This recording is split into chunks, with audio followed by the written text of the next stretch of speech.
आज हम पढ़ेंगे निःशुल्क एवं अनिवार्य शिक्षा से संबंधित महत्वपूर्ण प्रश्न जो कि कल से पढ़े थे, उसके बाद के आगे के प्रश्न। तो हमारा पहला क्वेश्चन है, कमजोर वर्ग के बालक से क्या तात्पर्य है। तो यहाँ कमजोर वर्ग के बालक से तात्पर्य ऐसे अभिभावकों के बालक जो सरकार द्वारा निर्धारित न्यूनतम सीमा की वार्षिक आय की सीमा से नीचे के वर्ग के में आते हैं।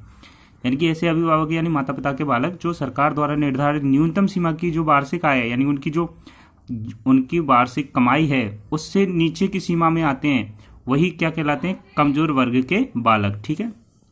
नेक्स्ट क्वेश्चन है हमारा, आरटीई एक्ट 2009 के अनुसार प्राथमिक विद्यालयों में शिक्षकों को प्रति सप्ताह कुल कितने घंटों की योजना बनाकर कार्य करना पड़ता है। तो कल भी हमने ये क्वेश्चन पढ़ा था, तो इसका क्या सही आंसर क्या होगा, 45 घंटे। अर्थात एक सप्ताह में एक विद्यालय में एक अध्यापक को एक सप्ताह में 45 घंटे कार्य करना पड़ता है। ठीक है। नेक्स्ट क्वेश्चन है हमारा, निःशक्त बच्चों के लिए समेकित शिक्षा की केंद्रीय प्रायोजित योजना का उद्देश्य है कि विद्यालयों में, कौन से विद्यालयों में, मतलब विद्यालयों में निःशक्त बच्चों को शैक्षिक अवसर उपलब्ध कराना। तो किस प्रकार के विद्यालयों में निःशक्त बच्चों को शैक्षिक अवसर उपलब्ध कराना है।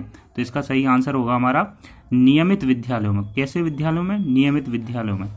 नेक्स्ट क्वेश्चन है हमारा, निःशुल्क एवं अनिवार्य शिक्षा का अधिकार अधिनियम 2009 में अनिवार्य शब्द का अर्थ है। तो यहाँ अनिवार्य शब्द का अर्थ है उचित सरकारें दाखिले, उपस्थिति और प्रारंभिक शिक्षा की पूर्णता को सुनिश्चित करेंगी।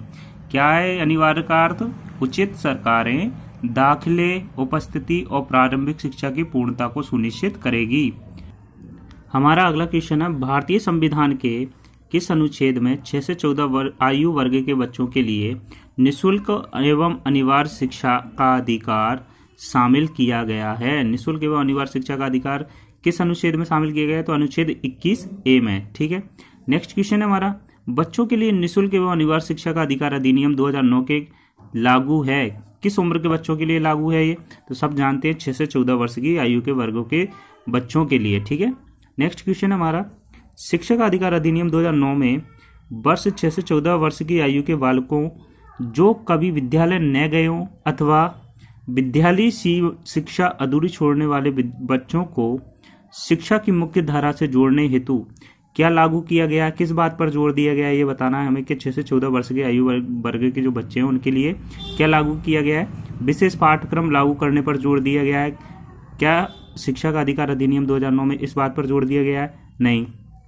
विशेष प्रशिक्षण लागू करने पर जोर दिया गया है, बिल्कुल सही बात है, विशेष प्रशिक्षण लागू करने पर जोर दिया गया है। तो इसका आंसर क्या हो जाएगा, बी। और भी देख लेते हैं हम, अलग से विद्यालय खोलने की बात कही है, बिल्कुल नहीं। अलग से शिक्षक नियुक्त करने की बात की है, ये भी नहीं है। तो इसका सही आंसर क्या होगा, ऑप्शन नंबर बी।